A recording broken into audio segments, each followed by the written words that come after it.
at home. It's like, it's profound, really profound, oh my gosh. It's Eric Baldwin. He's the one that did Waltzing Matilda, and the one about Johnny, the one that died, what was that? Oh, Joe, what was it? Clement, something. What was it? I was like, something Clement. Right, Willie McBride. Willie McBride, who I'm died set, by the way, whenever you guys in the want war. to do it.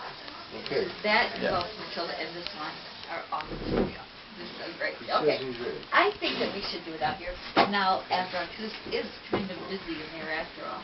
So, yeah. So, let's get this to look like we can. Just one second. Oh, yeah. Jordan, thank you for doing this. It doesn't have to be super long because a kid, we don't have room in the book for that anyway. Should write another book. What are we looking at? Okay. 10 minutes? 15 minutes? Yeah. We can always edit it down anyway, so the time doesn't matter. As long as we get enough, actually, it's better to have enough than. Enough material to edit out.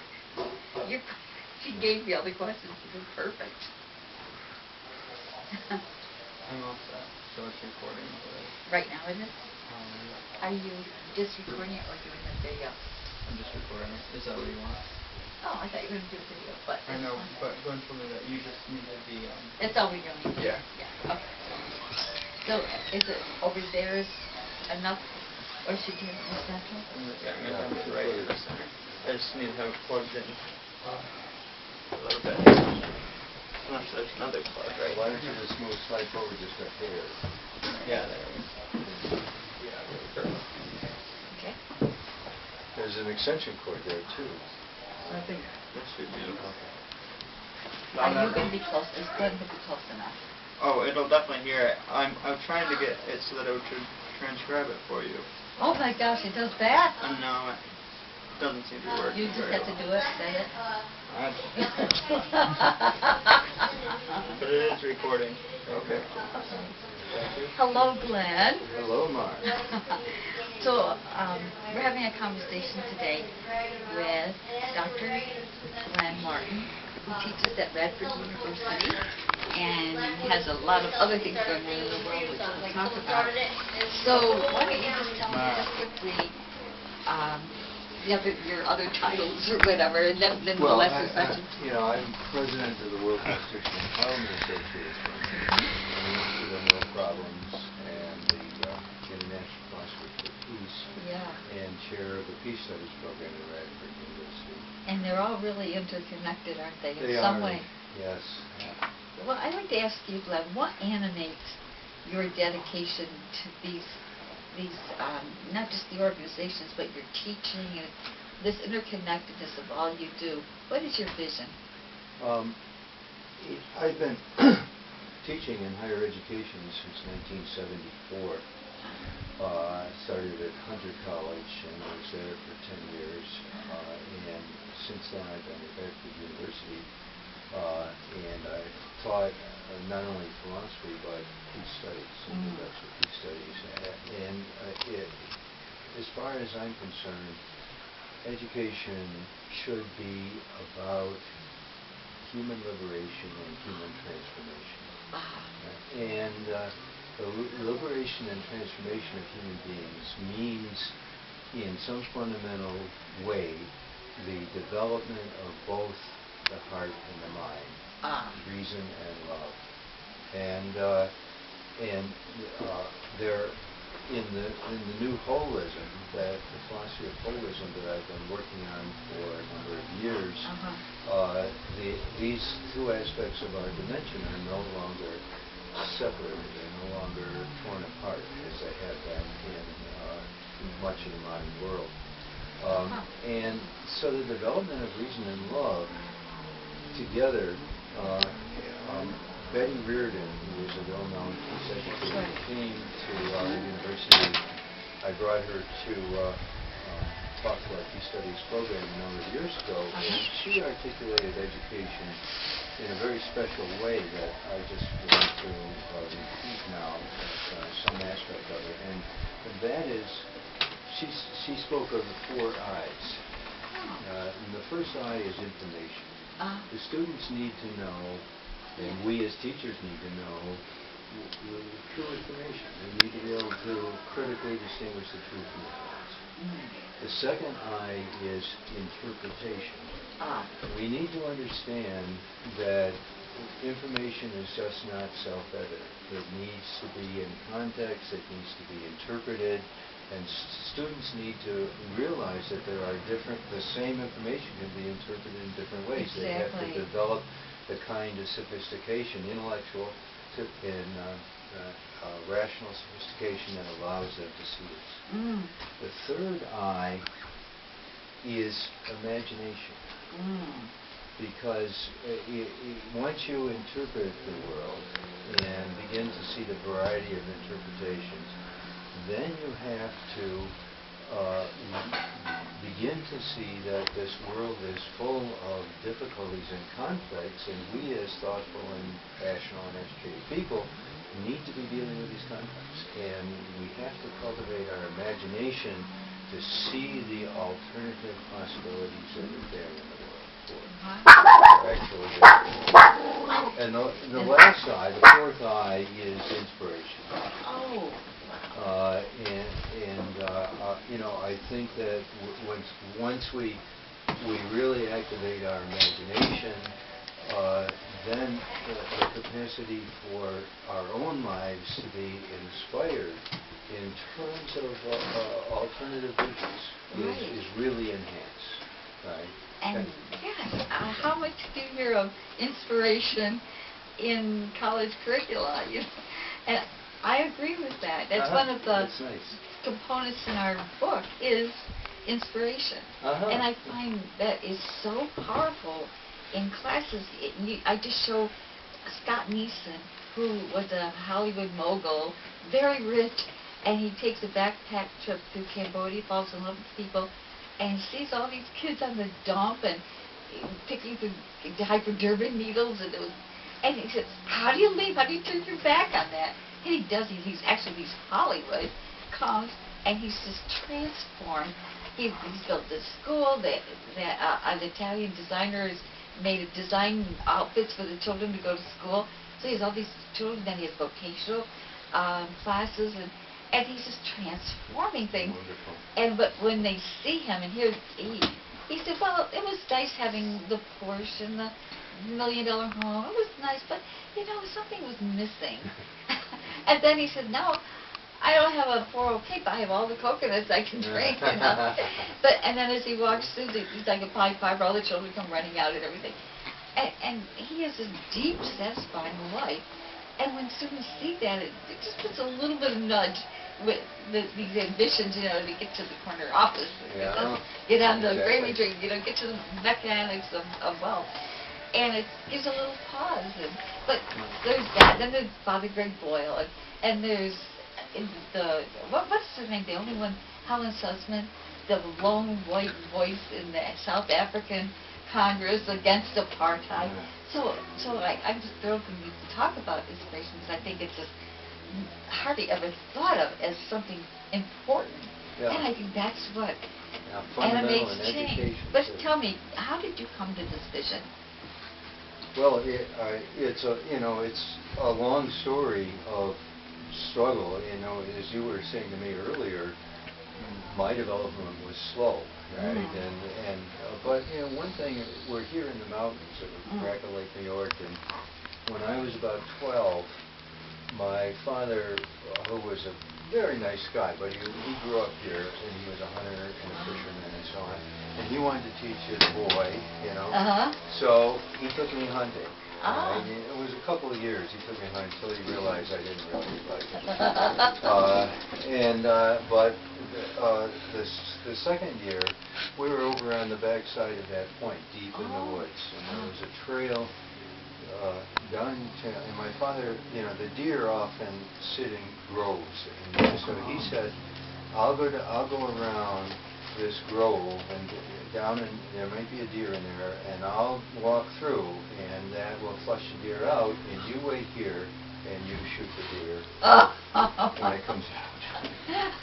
I have to get home to story. So I'm sitting there quietly. I'm sitting on a big rock. The trail is going right by me. And I hear this pat, pat, pat, pat, pat, by me. And there is a red fox. And, I'm looking at it, and I realize that people hunted foxes.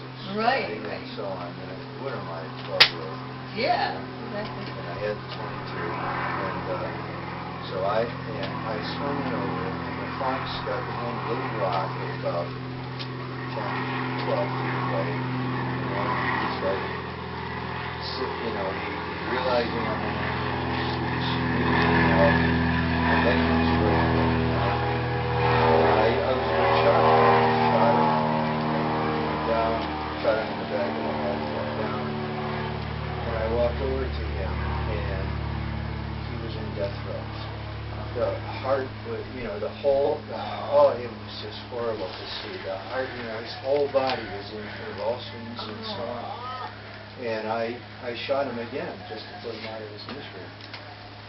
And then so my father heard the shot, and he came out, and he thought it was fine. It wasn't a deer. You can't eat a fox, but there's a fox pelt, and his boy had done something, and so we walked home carrying that together. Long walk back to in the door of the shop there. He skinned it for me and everything. But while we were walking home, this beautiful creature that had just come padding along. The feces was leaking out of it, its bodily fluids were leaking, it was this dead weight, and all of this, it sunk into my unconscious mind, not my consciousness, because consciously I was a boy with that little ego of a boy who is proud that he's done this kind of stuff. His dad wanted him to, and his dad's proud too. And my dad was proud, and it took years for that really to sink in, how horrible that was. How useless that was, how meaningless it is just to kill things like that, and just how horrible to see the suffering and so on, and this gratuitous violence that we have in us, and desire to dominate and kill and master, and slowly over the years that grew in me, and then during the Vietnam War in college. I had to confront the issue of the draft and so on, and I decided I couldn't do much for my protesting to stop the war. I was just one little person. Right. But I could stop it as far as my life was concerned. And I said, no more. I'm not going to fight in any wars or kill any more people, the rest of my life. And I declared myself as a conscientious objector. You did. Did they let you do it? My draft board called me in 3 times, grilled me with horrible questions, what if you had a gun in your hand? Literally. Yeah. What if you had a gun in your hand and you came in a room and someone was raping your mother, they said. Oh, how stupid can you get, See, well, you don't expect to run that in Vietnam. Isn't it more that we killed the mothers ourselves? That's right. And, and so I struggled through that. I was just I was an uncertain college kid, and so on. I struggled through that situation, but I was just determined, and I really didn't know how to philosophically articulate it very well. But I was determined that I would not have any part of it, and so I went, in college and graduate school. After that, in graduate school, I continued to think in peace terms. How can we transform the world? How can we make a peaceful world? And wrote papers on it and so on, and then. After I came to Radford University in 1985 as a professor of philosophy there, I joined International Philosophers for Peace the following year, 1986, and joined Concerned Philosophers for Peace, and began dialoguing with colleagues in other universities and writing papers on peace and so on. Yeah. And it has its own energy. Yeah, and so my life got channeled into peace. And of course, it wasn't just that one experience with the fox, but that was one fundamental... It was a defining moment. Defining moment. It really yeah. was. You know, interesting that you talked about you slowly come to this consciousness, because in a way, however you're raised, whatever your experience is, forms the consciousness, and it may be great or may not be, and maybe some of it is, some of it isn't. And so when you look at college students coming in, and they've got probably the same kind of consciousness, and maybe never killed a fox and never had that defining moment, and they're just fine with the world. And so then you have people, students, who are becoming conscious already, and they're kind of teaching each other. Read this book, read that. You know, they share things.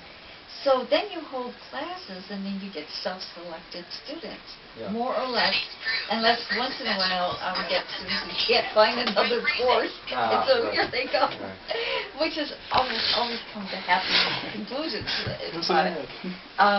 So what is your thinking?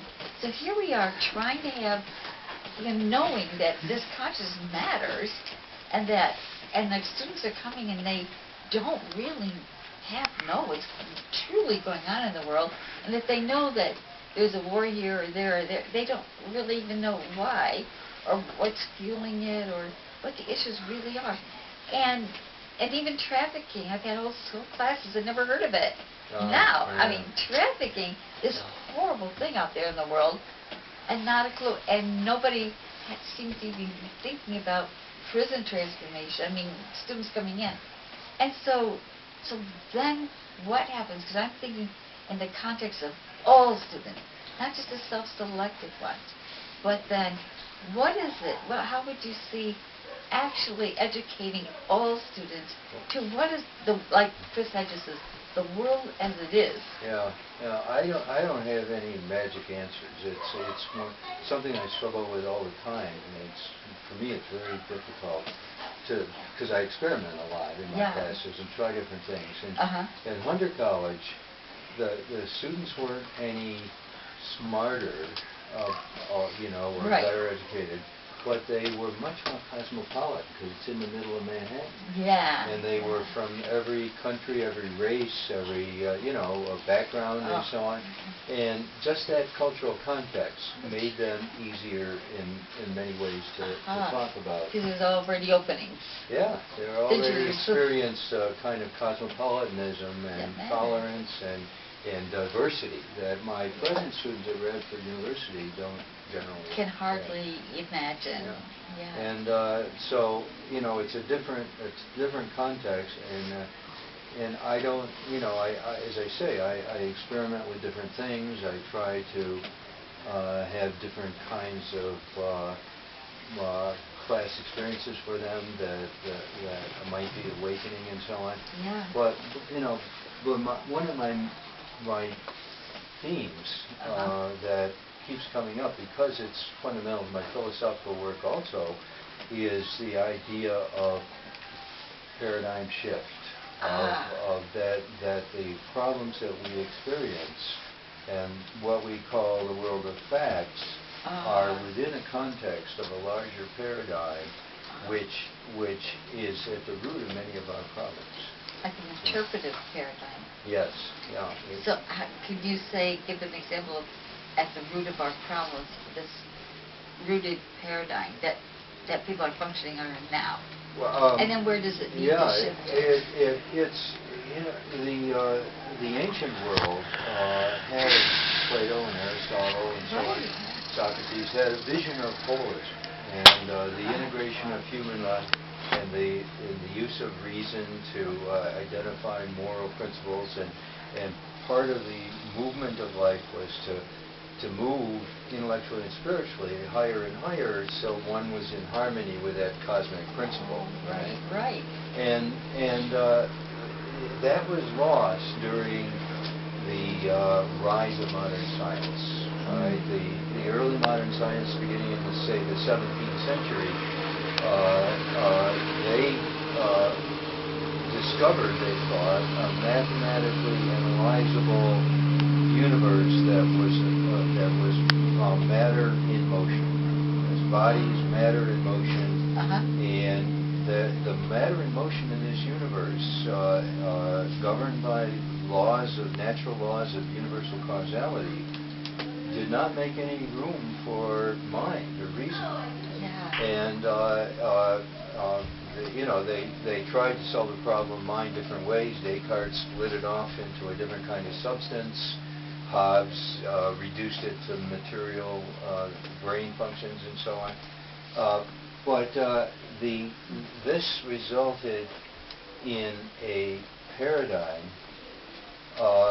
which became very, very destructive of human beings. It destroyed not only the ancient holism, but it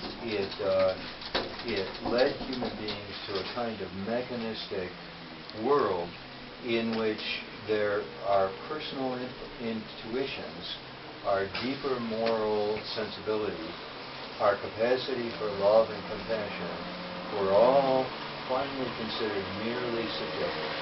Right? Nothing real about it. Just because I was, in my deepest self, I was horrified by what I had done to that fox. It was, a positivist or an empiricist would say, well, that's just your personal stuff. That, the reality is you killed something, it had a pelt that you could have sold for $20 on the market or whatever. It was, there's an objective world of fact that the world began to revolve around. These are the facts, the hard facts, dog-eat-dog world and so on. And your moral intuitions don't count. And I think that's a fundamental mistake. And I think that paradigm is now changing, not just because of my work, but because in a worldwide way, many people are working on it. And we're reuniting the human being, the split-apart human being. Good thing. And that's where you're going to lead to the new paradigm.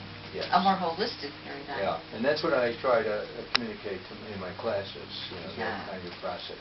Yeah. How do students respond to that? In many ways, many of them don't care.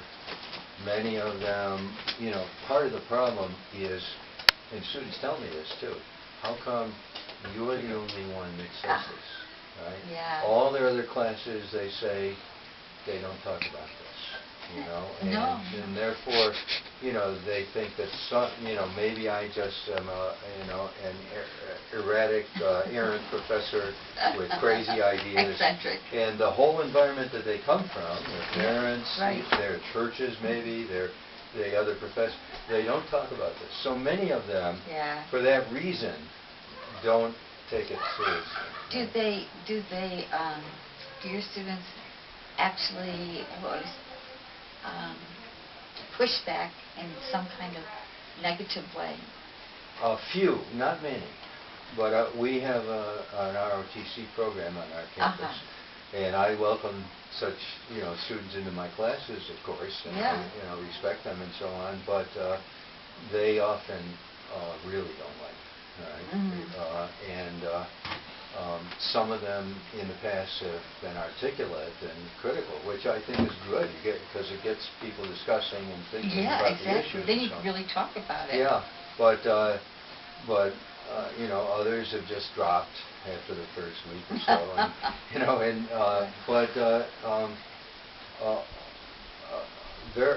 very few students push back because they really, I don't think have any way. They don't seem to be able to find a way to really defend the status quo. Yeah. It's so, it scares them. It's so obvious that the world is full of violence and terror and spending $1 trillion a year on military, and the environment is collapsing and so on. And they, they may think that I'm a bit errant because I'm talking about paradigms. But a few do respond positively, of course. Yeah. And I have the same kind of reaction at neuroschology. That's interesting. Pretty much. It depends. It also goes from class to class. I mean, I can have the same class, do the same work in it, take it all seriously and all that, and I can get awful evaluation. Yeah. And then the next time, I get almost a near perfect evaluation. I'm the same person. I'm doing the same class, and it's wildly different. And it so depends on who's in that class. Yeah. If there's in the class, the personality differs from class to class to class.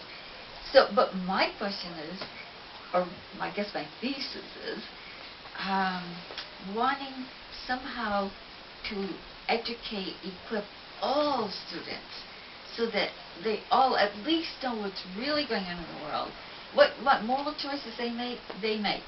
But it seems as an educator, they need to know why Darfur was attacked, like why, and they have to know why this immigration problem was so bad and what our history was, that we took over this land and whatever, Yeah. and they owned it in the first place, and here we are.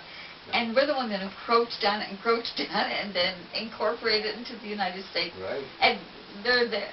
And then, I mean, all these kinds of questions, not just to say, so this is how you ought to think, but just look at the facts, Right. the truth. That's what And I and do, too. so what we talk about is public praxis, where they have to, in some way, connect with, work with, become in some kind of solid relationship with people who are struggling hard, poorer communities. And fortunately, we have them mapped out for you. We have a developmental center that they've taken all the social services and put in this one building, which is actually good. And then they have some at-risk programs and run by people who have been in prison and they've come out. So a lot of really good stuff. So students can connect, they can do their practice work among people that are having a hard time and been not given a good chance in this world. And but then they can't just like service learning, go hand out the soup and go home and feel good about themselves. No, they have to say, well, why do we have people at the soup kitchen? Like, what is the economic reality here? Especially when you have people working. They're working full time, and they can't make ends meet or support a family, and they're eating here at the soup kitchen to help them get by.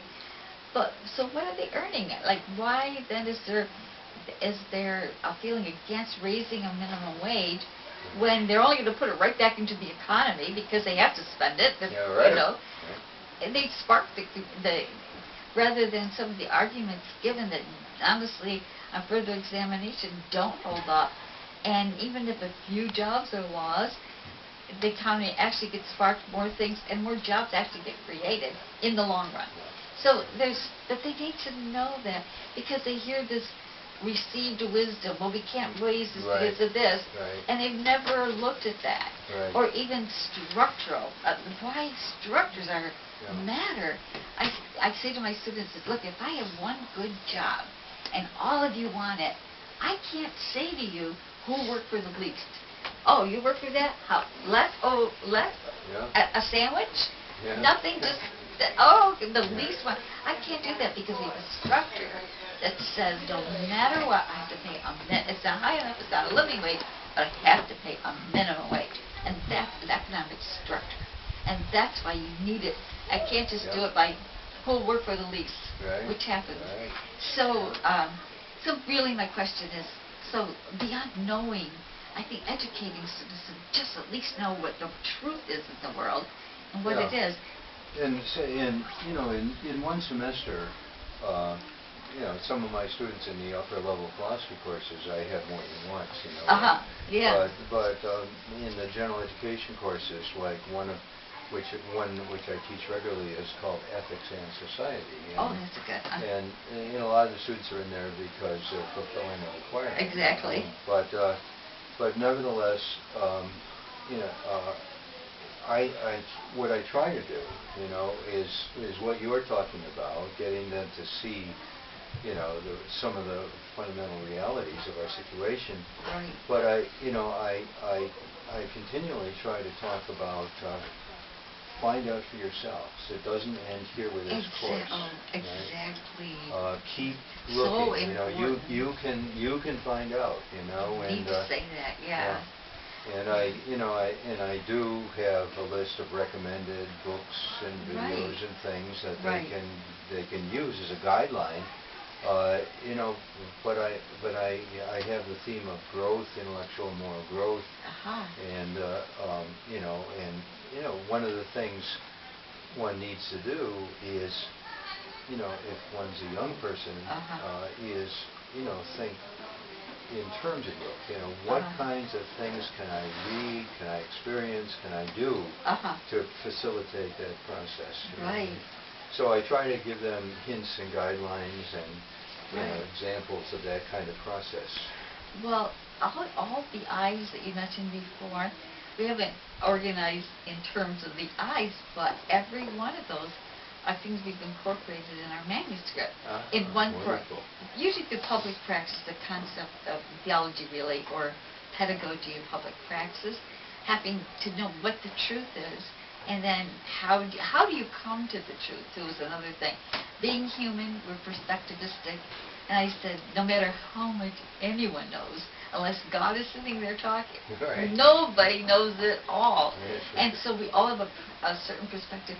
And then I talk about that in the middle of the room, being seen from this side and that side, and everybody only sees it partially. They may do lots of overlap, but you're going to see different things depending on your consciousness, your perspective, what speaks to you, and so on, all of that.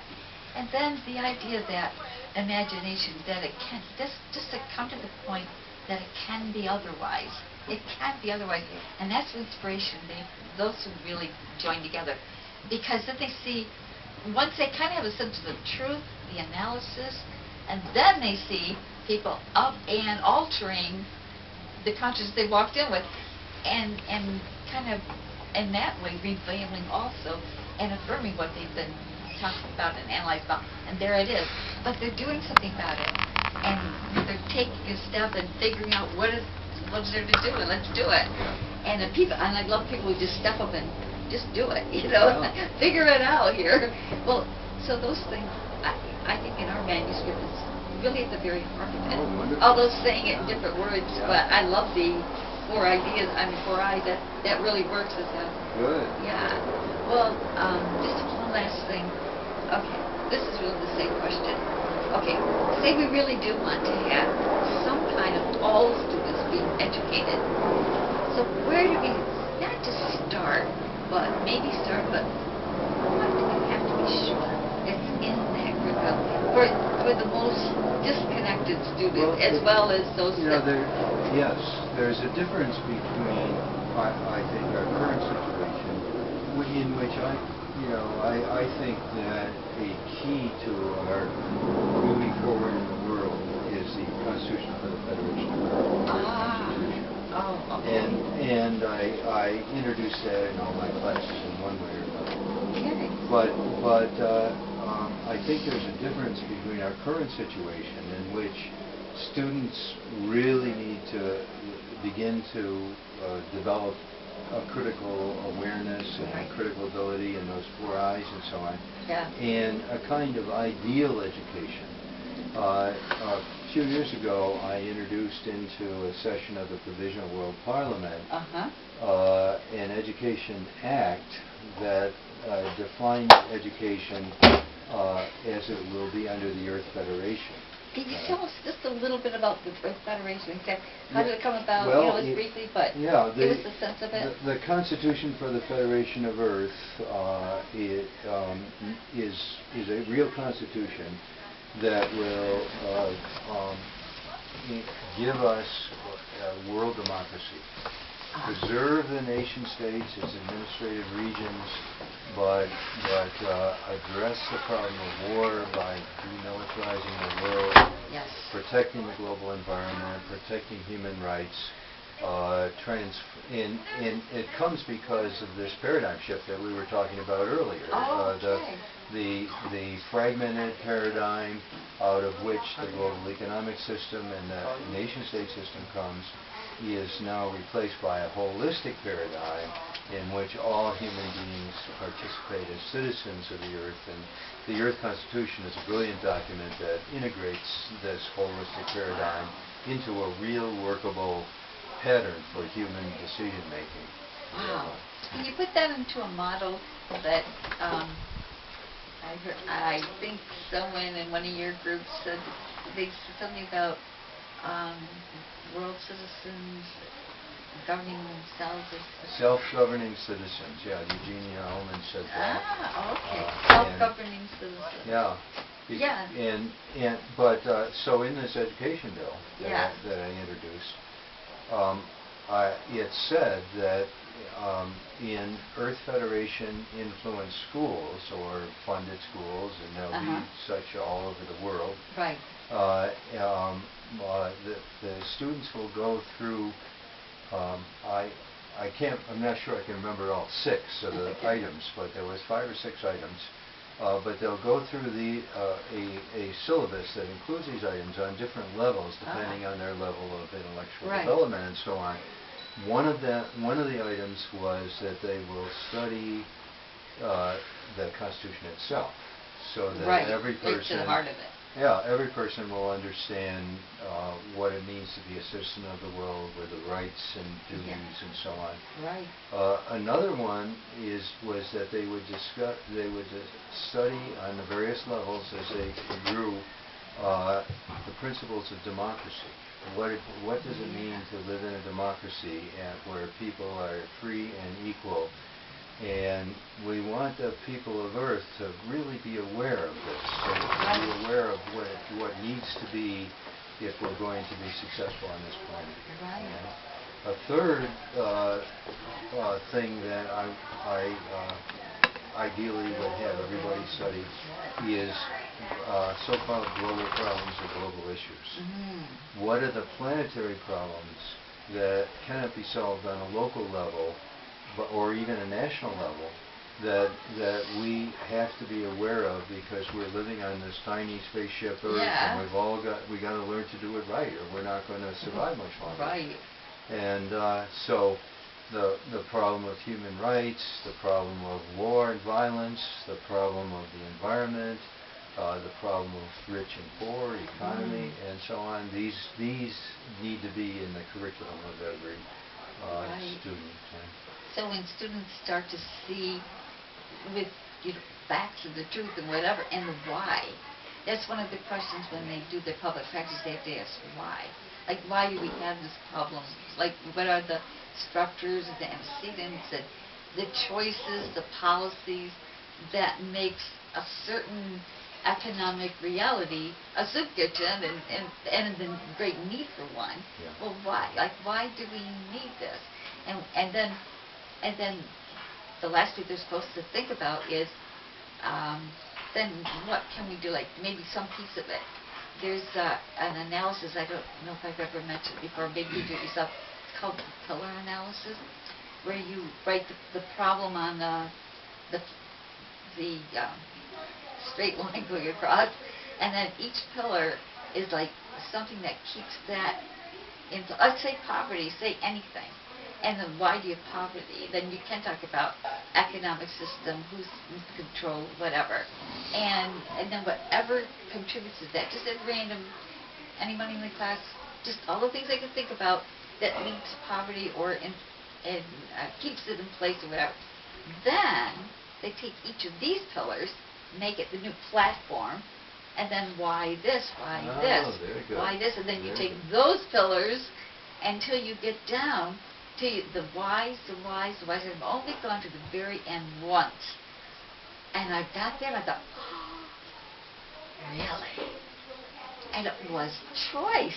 It was values and choice at the very early impetus of this whole infrastructure. And I did not have that in mind, because I never went to the end of it before. And I went, when it came up, I thought, oh, it's values, what you act on. That was at the very heart. But so you take these 3 different places. If you're president of the UN, you can do you do your stuff there. If you're here, you can do things here. You can't do it all. But of all these pillars, where could we as a class, what could we as a class do to alter? And as you alter those pillars, they weaken, and then they weaken till you finally start to collapse the firm power, whatever it is that you're talking about it. And then it's, so everybody should do some piece of it, Yeah. but you can only do what you can do. And sometimes we found that there's some problems, all we can do is raise consciousness. Yeah. But you know what? I think it's one of the critical things to do anyway. Yeah. And so I had... But one of the key things that I've always tried to do with the Earth Constitution is to show people that there is a genuine alternative, a practical alternative. Yes, that's... And, you know, and people often don't see that, you know. That's where imagination Yeah. comes in, and inspiration. Yes. That there are. Yeah. Go ahead. I didn't mean to interrupt Well, you. But and you know, I think that's when people are looking at these pillars and so on, you know, they may see problems that they can deal with in one hand, but when you try to go deep, there's often resistance. You know, when you say, well, what is this pillar built on, and pretty soon you get to that, you know, that somehow maybe the U.S. Constitution isn't the solution to all problems on Earth or whatever, you know. Yeah. And people get nervous, you know. But you know, it's important to see that as you were pointing out, everything arises from certain values, certain choices, and those choices are not just arbitrary, but they're institutionalized in giant systems that, you know, President Obama thinks he has no choice but to assassinate people with drones or whatever, you know. And it's not true, you know. And so, you know, I want them to look at the Earth Constitution and say, you know, here is both something practical that the Earth can adopt, but it's also a model that shows that we do have choices, that we do have options. that is such an important message. It's not just a message, but a fact. It's a fact I think so. that this is part of the truth that people need to see. That it's not just either this or that. That open up your imagination, and that's why the inspiration. People who are doing something different are so powerful because, you know, they just move into the new paradigm, and the other one just stays on its own. They're just doing it. So, Glen, that was just a wonderful talk, and I really appreciated it very much. Very much for having the conversation with me. All the things you said are really things we've come to in our, I mean, after a long time teaching ourselves, and especially through public practice. Through public practice, we've come just to those very, and maybe because they're eternal, there's something eternal about them. I think things that are true, they are eternal. They're somehow, they could become part of the fabric, and it's a matter of finding them, and then affirming them, and letting them animate our work. So, thank you very much. Okay.